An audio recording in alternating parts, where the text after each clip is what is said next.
आगाज जिसका कल अंजाम आएगा। लिख रहा हूं अपने लघु से आगाज जिसका कल अंजाम आएगा। मैं रहूं या ना रहूं, मेरे बाद वतन पर मरने वालों का सैलाब आएगा। ये कथन शहीद आजम वीर भगत सिंह का था। आज 23 मार्च है। जैसा कि हमने इतिहास में पढ़ा है और इस देश का इतिहास रहा है, 23 मार्च सन 1931 को आज ही के दिन रात्रि वेला में शहीद आजम वीर भगत सिंह, उनके साथी वीर सुखदेव, वीर राजगुरु को फांसी के फंदे पर चढ़ाया गया था। अंग्रेजी हुकूमत डोल रही थी भगत सिंह, राजगुरु, सुखदेव की वीरता से, और अंग्रेजी हुकूमत ने कायराना हरकत करते हुए, बिल्कुल चूंकि फांसी का इतिहास रहा है, आज भी फांसी सुबह 5 बजे भोर दी जाती है, लेकिन शायद संभवतः उस समय पहली बार ऐसा हुआ होगा कि रात के अंधेरे में तीनों महावीर, तीनों सूरवीर, तीनों क्रांतिवीर को फांसी दिया गया था। तो आज पूरा राष्ट्र तीन वीरों को, शहीद भगत सिंह, राजगुरु, सुखदेव को याद करता है, नमन करता है। लेकिन केवल याद करने और नमन करने से नहीं होगा, क्योंकि आज भी फेसबुक और ट्विटर में उन्हें नमन करने वाले, उन्हें श्रद्धांजलि देने वालों की संख्या लाखों नहीं करोड़ों में होगी। लेकिन क्या फेसबुक और ट्विटर तक भगत सिंह सीमित रहेंगे, या भगत सिंह के विचार, उनके आदर्श गांव तक जाने चाहिए, खेत खलिहानों तक जाने चाहिए, गांव की पगडंडियों के पार जाने चाहिए। क्योंकि ये भगत सिंह ही कहते थे कि इस देश में असली आज़ादी उस दिन आएगी जब खेतों में काम करने वाला किसान और फैक्ट्रियों में काम करने वाला मजदूर क्रांति के महत्व को समझेगा और क्रांति में भाग लेगा। तो कम से कम मजदूरों तक तो भगत सिंह के विचार जाने चाहिए, किसानों तक तो कम से कम भगत सिंह के विचार जाने चाहिए। आज भी भगत सिंह के विचार प्रासंगिक है, उनकी सोच प्रासंगिक है कि 23 साल का एक नौजवान किस प्रकार दर्शन को एक दार्शनिक की तरह भविष्यवाणियां करता है, चर्चा करता है। लेकिन आज भगत सिंह के विचार डीपी तक सीमित रह रहे हैं। आज भगत सिंह के विचार को आज की युवा पीढ़ी, क्योंकि भगत सिंह युवा थे, और आज अगर वोटिंग भी कराया जाए, पूरे देश के, भारतवर्ष के युवाओं से पूछा जाए आपके पसंदीदा फ्रीडम फाइटर कौन है, बिना किसी विवाद के पहला नाम भगत सिंह का आएगा। लेकिन केवल उन्हें फ्रीडम फाइटर हम ओपिनियन पोल में और वोटिंग में मानने से होगा, या फिर ग्राउंड में लेकर आना होगा? यदि ग्राउंड में लेकर आना होगा तो बताइए, आज के युवा इलेक्टोरल बॉन्ड पर चुप है, आज के युवा दल बदल पे चुप हैं, आज के युवा भ्रष्टाचार पर चुप हैं, आज के युवा देश के प्रधानमंत्री के लगातार अडानी प्रेम पर चुप हैं। तो ये भगत सिंह का भारत नहीं था। यदि आप देश के प्रधानमंत्री को विचारों से सहमत हैं, जो युवा देश के प्रधानमंत्री आज जो यशस्वी प्रधानमंत्री कहलाते हैं, उनके विचार से सहमत हैं, और भगत सिंह के विचार से फिर भिन्न हो सकते हैं, क्योंकि भगत सिंह और देश के प्रधानमंत्री के विचार में बिल्कुल समानता नहीं है। इसलिए नहीं है क्योंकि भगत सिंह का एक कोटेशन था कि कोई व्यक्ति इतना अमीर नहीं होना चाहिए, कोई व्यक्ति इतना अमीर ना हो कि वो किसी दूसरे व्यक्ति को खरीद सके, और कोई व्यक्ति इतना गरीब भी ना हो कि उसे अपने आप को बेचना पड़े। आज देश की हालात देखिए, आप तमाम आंकड़े देखिए, तमाम इंडेक्स को देखिए, तमाम बड़े बड़े नामी चैनलों को देखिए। बस इस भारत देश के जो कुछ मीडिया हैं उनको हटाकर जो नामी मीडिया है, इंटरनेशनल्स की मीडिया है, उनके मैगजीन्स को पढ़िए, इंटरनेट में पढ़िए, आज क्या व्यवस्था है। आज हंसदेव जंगल को पढ़िए, एक अडानी को खुश करने के लिए कई हजार आदिवासियों को उजाड़ के रख दिया। तो ये भगत सिंह का भारत नहीं था। भगत सिंह यानी एक व्यक्ति इतना धनवान ना हो कि दूसरे व्यक्ति को खरीद ले, और एक व्यक्ति इतना गरीब भी ना हो कि अपने आप को बेचना पड़े। आज तो ये सामने है।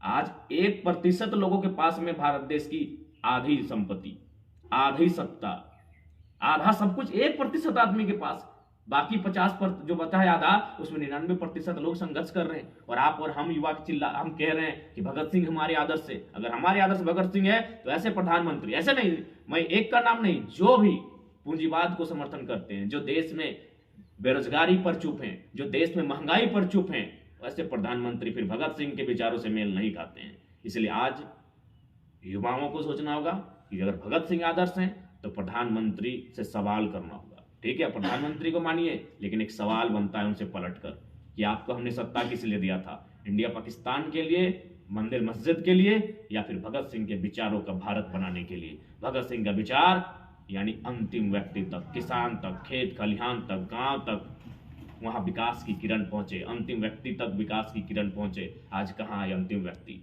उनका एक कोटेशन याद आता है कि यदि हम आजादी मान के चलिए, आजादी हम अंग्रेजों से छीन भी लिए, लेकिन वह आजादी अगर कुछ गोरों से छीनने के बाद भारत के ही भूरों के हाथों में चला जाए तो क्या होगा फिर? ये भगत सिंह की चिंता आज 1931, आज है 2024, यानी लगभग 93 साल पहले भगत सिंह ने यह चिंता किया था। जो अडानी का साम्राज्य आज हम देख रहे हैं, ये जो महान यशस्वी प्रधानमंत्री अडानी के हाथों में देश की पूंजी को धकेल रहे हैं, ये कल्पना भगत सिंह ने आज से 93 साल पहले ही किया था कि आजादी तो हम गोरों से छीन लेंगे, लेकिन भारत के ही मोटी तोंद वाले भूरों के हाथ में चली जाएगी। उनके कहने का मतलब है 10% अमीरों के हाथों में चली जाएगी। आज सामने है, आज सामने है।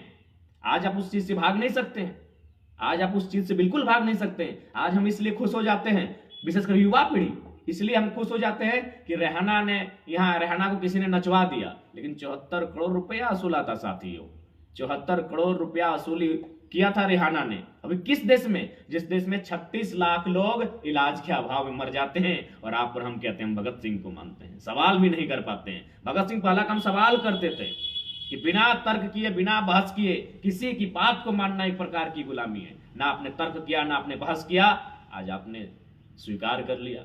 इसलिए मैं स्पष्ट कहूंगा, यदि जो आज वर्तमान परिस्थितियों में होने के बाद भी अगर देश के प्रधानमंत्री से सवाल किए बिना उनका समर्थन करते हैं, मैं ये नहीं कह रहा समर्थन ना कीजिए, लेकिन सवाल किए बिना अगर आज देश के प्रधानमंत्री का लोग समर्थन करते हैं, वो भगत सिंह के विचारों के नहीं हो सकते हैं।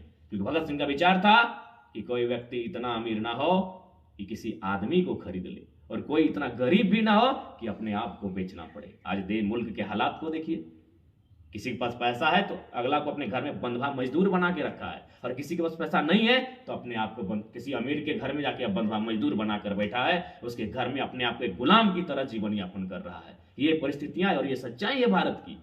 इसलिए आज भगत सिंह की वो सोच, उनकी विचार आज भी प्रासंगिक है। आज जो 93-94 साल पहले जो भगत सिंह ने चिंता जताई थी इस राष्ट्र को लेकर, वह चिंता आज सत्य साबित होती दिख रही है। आज किसानों की आत्महत्या, छात्रों की आत्महत्या, आज देश में बढ़ती हुई बेरोजगारी, देश में बढ़ती हुई भुखमरी, कहीं ना कहीं भगत सिंह की उस चिंता को आज चरितार्थ कर रही है। इसलिए आज भगत सिंह के सपनों का भारत तभी साकार होगा जब समानता की बात होगी, समानता, सामाजिक न्याय की बात होगी। सामाजिक न्याय कहने का तात्पर्य है कि एक व्यक्ति के अरबपति होने से अच्छा है 100 लोग करोड़पति बने, उसे सामाजिक न्याय कहते हैं। जब इस प्रकार की विचारधारा स्थापित होगी, सामाजिक न्याय स्थापित होगा, तभी भगत सिंह के सपनों का भारत साकार होगा। नहीं तो भगत सिंह वही 23 मार्च को हमारे फेसबुक की डीपी में दिखेंगे, हमारे फेसबुक की पोस्ट में दिखेंगे, हमारे इंस्टाग्राम की स्टोरी में दिखेंगे, हमारे व्हाट्सएप की स्टोरी में भगत सिंह दिखेंगे 23 मार्च को। हर साल 23 मार्च को दिखेंगे भगत सिंह, लेकिन हर साल 23 मार्च को नहीं, हर एक दिन भगत सिंह दिखना चाहिए। इस घर गांव में, हर चौक चौराहों में भगत सिंह दिखना चाहिए, क्योंकि आज भगत सिंह के विचार आज भी प्रासंगिक हैं। आज जो 93 साल पहले उन्होंने जो चिंता जताई थी इस देश की हालात को लेकर, इस मुल्क की स्थिति को लेकर, आज जस की तस हमारे सामने है। इसलिए आज हर एक नौजवान को भगत सिंह बनने की आवश्यकता है। आज हर एक नौजवान को भगत सिंह बनकर उनकी राह पर चलकर इस राष्ट्र में सामाजिक न्याय, इस राष्ट्र में समाज की समानता को स्थापित करने की आवश्यकता है। कोई भूख से मरता है और कोई करोड़ रुपए अपने बेटे की विवाह में सजावट में लगा देता है। जहां लोग फूल सजाते हैं, लोग पैसे सजाते हैं। यही भारत है, यही भारत है जिसमें आज लाखों लोग शायद प्रतिदिन, महीने में भूख से ग्रसित होते हैं। लाखों लोग, जिस देश में लाखों लोग भूख से ग्रसित होते हैं, उस देश में कोई एक अमीर व्यक्ति अपने बेटे के विवाह में जहां फूल सजाए जाते हैं वहां पैसा सजा दिया जाता है, और हम भगत सिंह के भारत कहते हैं। ये भगत सिंह का भारत नहीं है। भगत सिंह का भारत सामाजिक न्याय पर आधारित है। भगत सिंह का भारत फैक्ट्री में काम करने वाले मजदूर की मुस्कान पर आधारित है। भगत सिंह का भारत खेतों पर काम करने वाले किसान के मुस्कान पर आधारित है। वो है भगत सिंह का भारत। इसलिए आज वास्तव में अगर भगत सिंह को मानते हैं तो भगत सिंह की विचारधाराओं को गांव तक लेकर जाना होगा। हर एक नौजवानों के रक्त में उबाल लाना होगा। वह उबाल सरकार को चुनौती दे सके, वह उबाल यहाँ जो भ्रष्टाचार फैला उस भ्रष्टाचार को चुनौती दे सके, तभी भगत सिंह के सपनों के आधार पर भारत का निर्माण होगा। और अंत में यही कहेंगे, आज जिस प्रकार से दुराचारियों का मनोबल बढ़ा है, अत्याचारियों का मनोबल बढ़ा है, पापियों का मनोबल बढ़ा है, और ऐसी परिस्थिति में हर कोई चाहता है कि भगत सिंह पुनः आए, भगत सिंह दोबारा आए, भगत सिंह फिर से वापस आए। लेकिन दुर्भाग्य और विडंबना है, मेरे घर से नहीं पड़ोसी के घर में भगत सिंह का जन्म हो। मेरे घर में एक कुशल इंजीनियर का, एक कुशल डॉक्टर का, एक कुशल वकील का, एक कुशल अर्निंग करने वाले, लाखों पैसे कमाने वाले शख्सियत का जन्म मेरे घर में हो, ये विचारधारा भारत के लोगों के मन में स्थापित हो चुकी है। पड़ोसी घर में आए भगत सिंह, कोई चिंता नहीं, हम उसका स्वागत करेंगे, ढोल नगाड़े से स्वागत करेंगे, हम उसके लिए फूलों की माला सजाएंगे, बिछाएंगे, हम उसकी जय जयकार करेंगे। लेकिन शर्त है वो पड़ोसी के घर में आए भगत सिंह, मेरे घर में ना आए। मेरे घर में कुशल इंजीनियर आए, मेरे घर में कुशल डॉक्टर आए, मेरे घर में कुशल एडवोकेट आए, मेरे घर में कुशल अधिकारी ऑफिसर जन्म ले। भगत सिंह को अगर जन्म लेना है तो पड़ोसी घर में जन्म ले, हम उनकी जय जयकार करेंगे, हम उनका तिलक करेंगे, हम उनका यशगान करेंगे। लेकिन मेरे घर में भगत सिंह ना, ये विडंबना है भारत देश की। इसीलिए अपनी विडंबना में बदलाव करना होगा। जिस दिन यहाँ का हर एक व्यक्ति, हर एक तबका, हर एक लोग, खासकर शोषित पीड़ित वंचित लोग, जिस दिन यह ठान ले कि पड़ोसी के घर से नहीं, मेरे घर से भगत सिंह पैदा हो और तमाम दुराचारी अत्याचारियों के खिलाफ आंख से आंख मिलाकर तन कर खड़ा हो जाए, उस दिन इस भारत में बदलाव होगा। जिस दिन यहाँ के लोग हर एक घर में भगत सिंह देखना पसंद करेंगे, खुद के घर में भगत सिंह को देखना पसंद करेंगे, उस दिन भारत की तस्वीर बदलेगी। ऐसे में भारत की तस्वीर नहीं बदलेगी। आज आप देख सकते हैं, जिस देश में भुखमरी हो, जिस देश में लोग इलाज के बाद मर जाते हैं और कोई 74 करोड़ में नाच के चली जाती है, ये भारत की तस्वीर है, ये भगत सिंह के भारत की तस्वीर है। ये नहीं हो सकती है भगत सिंह के भारत की तस्वीर। इसलिए है नौजवानों, अगर भगत सिंह को मानते हो तो अपने कर्म पर विश्वास करना होगा। आज भगत सिंह खुले मंचों पर उनके किताब को पढ़ी, उन साफ साफ कहते हैं कि जो युवा हर बात पर, छोटी मोटी बड़ी बात पर ऊपर वाले का सहारा देते हैं, उसको चढ़ावा देते हैं, मैं उन्हें नामर्द मानता हूं। ये भगत सिंह का स्टेटमेंट था कि कुछ करना है तो ऊपर वाले की वर से, आप अपने कर्म पर भी भरोसा कीजिए, अपने हाथों की, अपने बाजुओं की शक्ति पर भरोसा कीजिए। ये भगत सिंह का कथन था। तो भगत सिंह के सपनों का भारत ऐसा नहीं होना चाहिए कि कोई 74 करोड़ 5 मिनट के डांस में कमाकर चली जाए। भगत सिंह के सपनों का भारत ऐसा होना चाहिए कि किसी को मृत्यु भूख से ना हो, किसी की मृत्यु दुख से ना हो, किसी की मृत्यु इलाज के अभाव में ना हो, किसी की मृत्यु बेरोजगारी से तंग आकर ना हो, किसी की मृत्यु फसल के बर्बाद हो जाने से ना हो। ऐसा हो भगत सिंह के भारत, ऐसा हो भगत सिंह के सपनों का भारत, तभी हम कहेंगे हाँ ये भगत सिंह के सपनों का भारत है। तो कहाँ खोजेंगे हम भगत सिंह को? ये तो भगत सिंह नहीं है। अडानी के महल में भगत सिंह नहीं मिलेंगे, अंबानी के बेटे की शादी में भगत सिंह नहीं मिलेंगे। भगत सिंह इन पहाड़ों में मिलेंगे, भगत सिंह गांवों में मिलेंगे, भगत सिंह किसान जो खेतों में काम करने वाले किसान है उसकी मुस्कान में भगत सिंह मिलेंगे। मुझे नहीं मिलते हैं भगत सिंह आज इस देश में, नहीं मिलेंगे। आज घूम के आइए, खोज के आइए, पग पग छान मारिए, कहीं नहीं भगत सिंह दिखेंगे, मिल ही नहीं रहे भगत सिंह, क्योंकि भगत सिंह ये भारत है ही नहीं। कैसे मिलेंगे भगत सिंह? आपने इस भारत को कहां बना दिया? आईपीएल के क्रिकेट के मैच में बना दिया, करोड़ों के सट्टे में अपने भारत को खोज रहे हैं। तो भगत सिंह वहां नहीं मिलेंगे।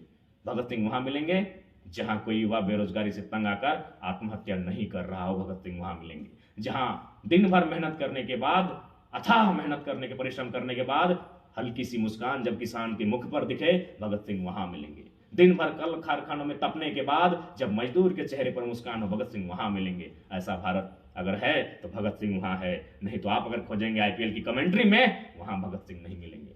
आप खोजेंगे इन बड़ी बड़े महंगे महंगे लोगों के बीच भगत सिंह को, वो नहीं मिलेंगे। क्योंकि उन्होंने साफ कहा था कि आजादी हम गोरों से तो ले आएंगे, लेकिन गोरों से अगर ले भी आएंगे तो क्या फायदा होगा अगर आजादी भूरों के हाथ में चली जाए। आज भूरों के हाथ में आजादी है। भूरों का मतलब भारत के रईस लोग, भारत के अमीर लोग, भारत के पूंजीपति लोग, भारत के कॉर्पोरेट लोग, भारत के बिल्डर लोग, भारत के उद्योगपति लोग, इलेक्ट्रल बॉन्ड। और उसके बाद भी आप चुप बैठे और कहेंगे हम भगत सिंह को मानते हैं।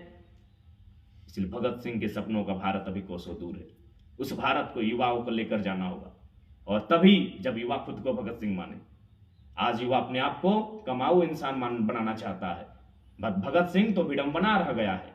इसलिए आज भारत की तस्वीर तभी बदलेगी, भगत सिंह के सपनों का भारत तभी बनेगा जब हर एक युवा के भीतर भगत सिंह जैसा शेर दिल इंसान होगा। इसलिए आज भगत सिंह की शहादत दिवस पर, राजगुरु के शहादत दिवस पर, सुखदेव की शहादत दिवस पर उन तीनों वीरों को नमन करते हुए, वंदन करते हुए, और वो गीत बचपन से सुनते आए हैं कि वतन वालों वतन न बेच देना, ये धरती ये चमन न बेच देना, शहीदों ने जान दी है वतन के वास्ते, शहीदों के कफन बेच न देना। वतन वालों वतन न बेच देना। तमाम तीनों को वंदन करते हुए, नमन करते हुए, इस मिट्टी, इस यशस्वी मिट्टी को नमन करते हुए जिस मिट्टी में ऐसे वीरों का जन्म हुआ है, जय हिंद, वंदे मातरम। शहीद आजम वीर भगत सिंह अमर रहे, राजगुरु अमर रहे, शहीद आजम वीर भगत सिंह के तमाम साथी अमर रहे, राजगुरु सुखदेव अमर रहे। जय हिंद, वंदे मातरम, इनकलाब जिंदाबाद।